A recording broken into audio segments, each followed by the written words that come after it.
Good morning, welcome back to my channel. I'm Lakin. This week we are only reading books with Christmas in the title. I have been so excited for this video. If you have seen the other two that I did like this, the summer and fall one, they were so much fun and I have been waiting for this one. Not only do I get to read two books that are by authors that I love, but also that are continuing series for me.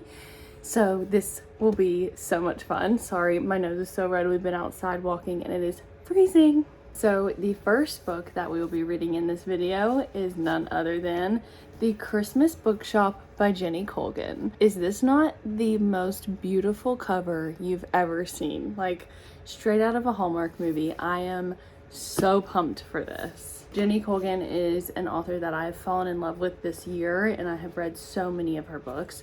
So this has been on my shelf for quite some time and it always feels so good getting one off of my physical TBR shelf. So our main character Carmen has to move in and take a job at a bookshop, and a famous author takes a sudden interest in the bookshop and in Carmen. So let's get reading.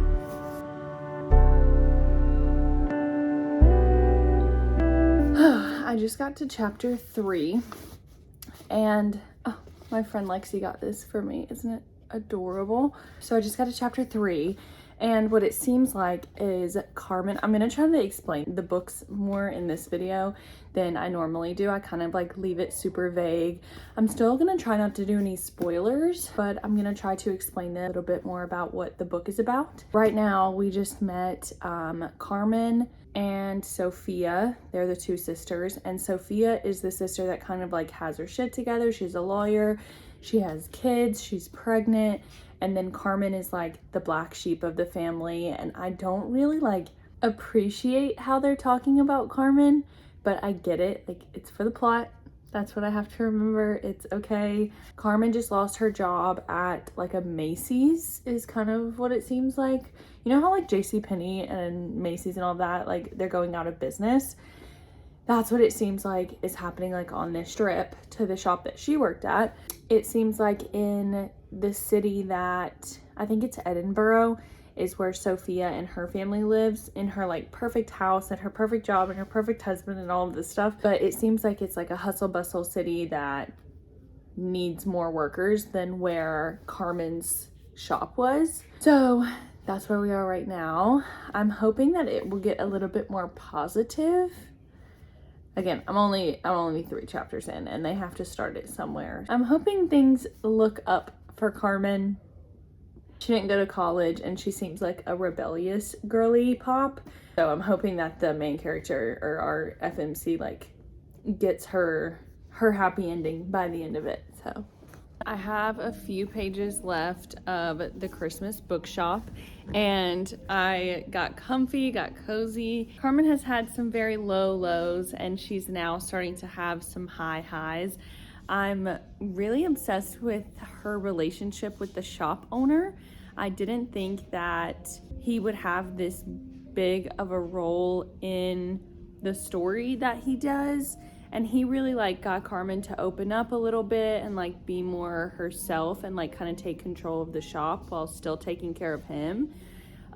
It shows you how sweet Carmen actually is, but doesn't like want to show it. One of my pet peeves at the beginning was that she's an aunt and I'm an aunt and I'm obsessed with my nieces and nephews. And so the fact that she wasn't obsessed with her nieces and nephews like peed me off, but it's fine.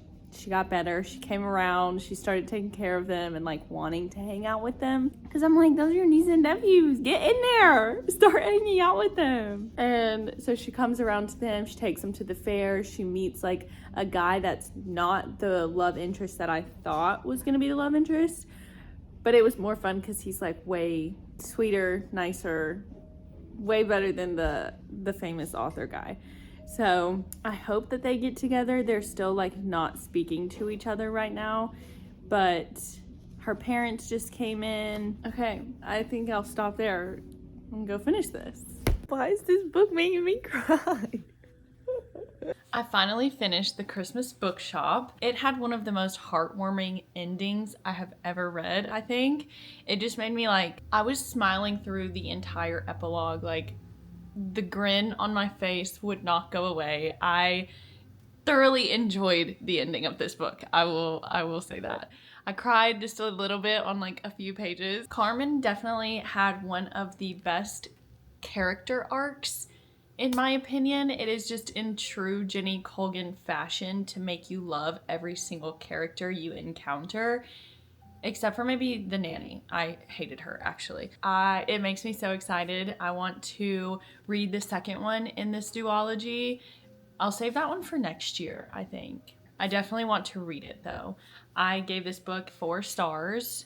I thought it was too cute. I think I only give it 4 stars because I feel like the situation with the author kind of threw me for some reason. He would text her, and then he was texting the nanny, and then he was texting her, and that part was just like toxic to me. But other than that, this book was so good. That brings me to the second book of this video, and since it's like during Christmas time, and I literally was just talking in last week's video how like you need to slow down and you need to like enjoy these times and everything. I'm taking my own advice, and I'm only doing 3 books for this video. So the second book in this video is The Christmas Tree Farm by Lori Gilmore. Kira hates Christmas, so I'm guessing a grumpy sunshine right off the bat. She buys a Christmas tree farm in a town that is too cute. My favorite town ever. I'm so excited to be back in Dream Harbor. Let's just get that out there. And Ben is trapped by a blanket of snow at Kira's farm. Forced proximity. Okay, it sounds really good. I just love these covers. I could Christmas book it up all year. I'm not gonna lie. All of these just like have a special place in my heart. Ugh, guys, now the middle went out. If y'all saw last week's video too, you would know how much trouble this tree has given me. Anyway, I'm gonna go start this. It's nice, like, pretty big font. I feel like I have all day. Sorry, why am I so everywhere? I can't have a train of thought. It is only 2 o'clock, so can I finish this today? Let's make that a goal, because I do have one more that I want to get done before Christmas Day. And today it is the 21st. Yay! Let's get to reading. And I'm home by myself today, so I have like 6 full hours of just reading by myself. This is gonna be so fun. I haven't had a full day of just like reading by myself, cozying up on the couch. I might have like a few, like 30 minutes here, 30 minutes there, and you can't like really immerse yourself in a book in that amount of time. Like, yes, you can get into it, but it's not like you can like, you're not like in it. That makes 0 sense, but either way, I'm gonna read this.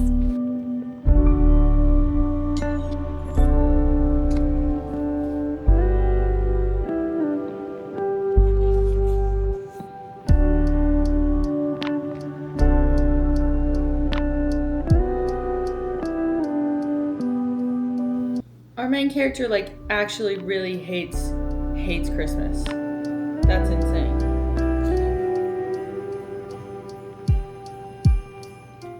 I don't think I've read like a Grumpy Sunshine where the FMC is grumpy. It's usually the male main character, so funny. Okay, I'm a little bit of a ways into it now, and Bennett isn't really, I wouldn't say like golden retriever. He's more of like, let me fix it, like let me take care of you, let me help you. And she's like, I'm here to be independent and stop asking people for help. And so it's a funny dynamic that's kind of like getting them both out of their shells. or out of their comfort zones. So that's kind of fun. And she's like a big animal lover. It's really cute. Did y'all see? Maps and like little drawings and stuff in books are so cute. And like whenever there's a text chain and it like shows the text bubbles, it's the small things, okay? Chapter 6. I'll update later.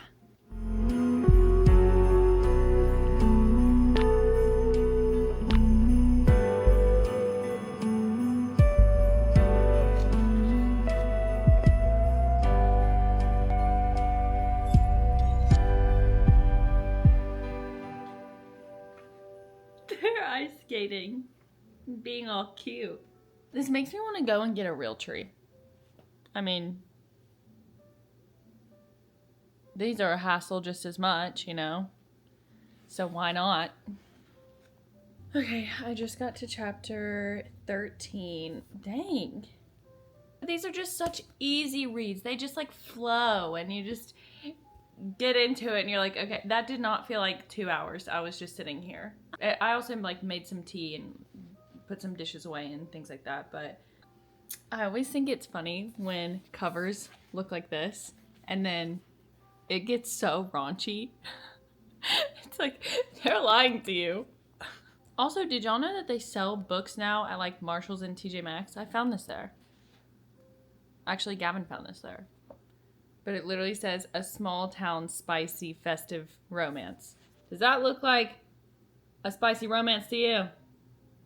No, it looks like a cutie little sweet cinnamon roll little cutesy romance. Granted, it is that. But it has some good spice in it, so don't be fooled. I did end up finishing the Christmas Tree Farm last night, but I did not film anything. This is my favorite book in this series, I think. I feel like that's a big statement, but I do feel like it is true. I think it's always so much fun to read a standalone in a series like this because they're part of a series, but they can be read as a standalone. And I just feel like you're in on a bunch of inside jokes that like only the people who've read the ones before this know. And like you know more about the characters of the town than the main characters in this book, if that makes sense. So I don't know. I feel like it's so much fun. This one was super cute. I kind of want to give it 4.5 stars. Hello. What are you doing, Flig? Are you filming? I'll just be reading. Snowed in for Christmas. No. The third and last book for this video is going to be Snowed In for Christmas by Sarah Morgan. I've been wanting to read another Sarah Morgan book for the past couple of months, so this will get my Christmas and my Sarah Morgan itch out of the way. So this one, a family gathering, an uninvited guest, and a Christmas to remember. This Christmas, the Miller siblings have one goal: to avoid their well-meaning family's endless stream of prying questions. Ross, Alice, and Clemmy have secrets they don't intend to share, and they are relying on each other to deflect attention. Family drama! You love to see it! Lucy Clark is facing a Christmas alone and the prospect of losing her job unless she can win a major piece of business from Ross Miller. This season promises to be anything but festive. All right, this should be a grand old time. I feel like it's kind of thick, but that's fine. On to the next. All right, I'm on chapter 6 right now, and what I'm seeing is, so Lucy's company needs like this big deal to happen, or a big client to happen, and so we figure that out about her, and then we go to the family, which is like these 3 kids. 2 are just like all work, no play, and one's a nanny. And then they're going home for the holidays to their chaotic family, I guess, or like the family's really hard on them. The parents are really hard on them. So they get together and they're like, here's what we're not gonna talk about. Look at my pajamas drying right now. And then they're like, well, we need a distraction. So the distraction is that they come up with is that the older brother is going to make up a fake girlfriend. And so there's like a magazine laying on the table, and on the magazine is Lucy. So that's gonna be the fake girlfriend, but she's a real person, and then I think they're gonna align somehow. So I'm pretty into it, if you can't tell. I'm gonna listen to some of it because I have some dishes to do. So